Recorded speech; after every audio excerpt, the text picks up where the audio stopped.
Have you bought a fancy planner only to find that it's not living up to your expectations? I'm so sorry. It may be time to reevaluate its effectiveness. Let's go over why you may be struggling with your planner and how you can remedy it. We'll also recommend tried and true stationery that'll make life easier. We can do it together. Your planning mindset or expectations? Question mark? Let's be real. The planning and stationery communities have made planners really complicated. And social media lets us admire everyone's aesthetic spreads, so we spend a lot of time trying to copy them into our own planners. It's like a cycle of chronic dissatisfaction, and it's awful, and I hate that for us.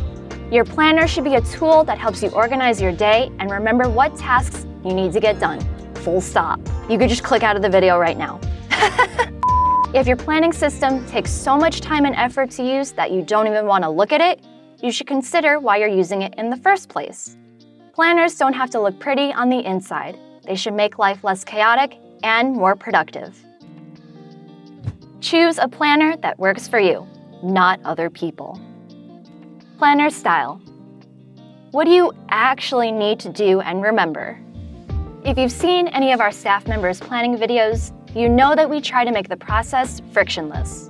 We want to jump right in without getting stressed out by complicated systems. Make a list of the things you absolutely need for your planning system. Maybe you prefer keeping track of your tasks in a checklist, and you also need a way to schedule appointments and deadlines. Once you have your essential features, you can figure out the parts of your planner you'll use and eliminate everything else. Focus on how you plan and try not to get caught up in the way other people use their planners. It's your business, not theirs. Do not look at other people's YouTube channels and think, I can do this. It is a trap. Do not do it. You know who you are. Do not get caught in the trap of other people's planner systems.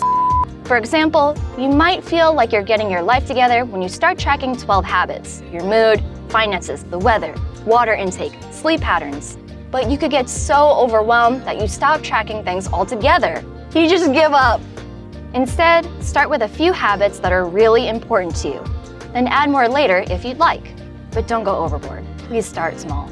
Finding an efficient planning style can be kind of challenging.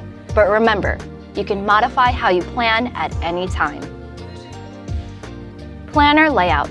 Say it with me, it's just a dated notebook to put stuff in. What would help you organize your tasks better? Not having tasks. Living on a farm. The one task I have is milking my cow and collecting the eggs from the chickens. It's called Stardew Valley, which you can also have a planner for. Pick a planner layout that best matches the information you need to record, such as to-dos on a daily page and appointments on a monthly spread. If you haven't already purchased a popular planner like the Kokuyo Jibun Techo or Hobonichi Techo, experiment with an undated planner first. It'll let you use a pre-made layout without the fear of wasting paper. We've gone over all of the undated planner layouts we offer at JetPens in our Best Planners Guide, linked in the card above. If you haven't seen it, it is one of our most detailed guides. It is so good to look at, very satisfying. If you already have a dated planner, consider which aspects of the layout appeal to you, and, most importantly, what you actually have time to use.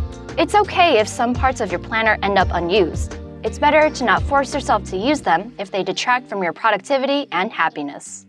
Finally, little changes to your layout can make a huge difference overall. Consider reorganizing it to better suit your needs if you've been planning for a while but need more structure.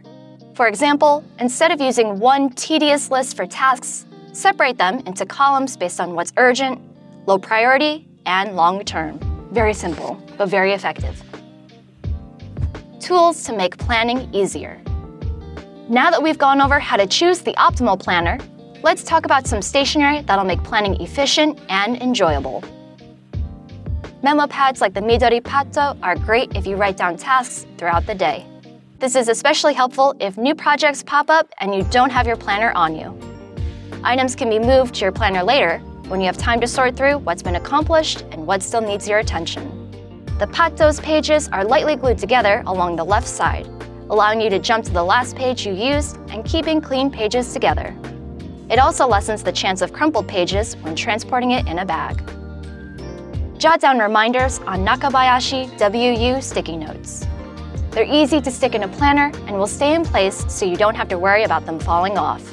The slim size offers a to-do list with a section at the top for the date, and the square size has a 5mm graph sheet style for writing as much or as little as you need. Though they come in soft hues, they'll still grab your attention. Available in monthly and weekly formats, undated Stylogy calendar stickers are perfect for DIY planners or those who want to save time normally spent drawing layouts. You know who you are. Stop drawing layouts, buy these instead. The monthly stickers include spaces above the calendar for to-dos or anything else you'd like to remember. Take note, these stickers have Monday start weeks, not Sunday. Do you have any advice or tips for planning? Be sure to share them in the comments. All the products mentioned in this video are in the description below and at JetPens.com, the place for pen and stationery lovers. Thanks for watching. When I was bullet journaling, I was spending too much time applying washi tape. You just want a cute border, but then you have to do it 5 times. And then you have to set up the brain dump, the finance tracker, the mood tracker, and then draw a little. Too many lines. The problem I faced is the ruler only goes so far. So you stop, and then you have to move the ruler over, but then you can tell that the line is not continuous. And it's so frustrating to look at. Sorry. That's my hot take. That's why I stopped bullet journaling. You are more than your planner, I promise you. This is a safe space. Sorry we ruined planners by making them look nice, but we're running it back.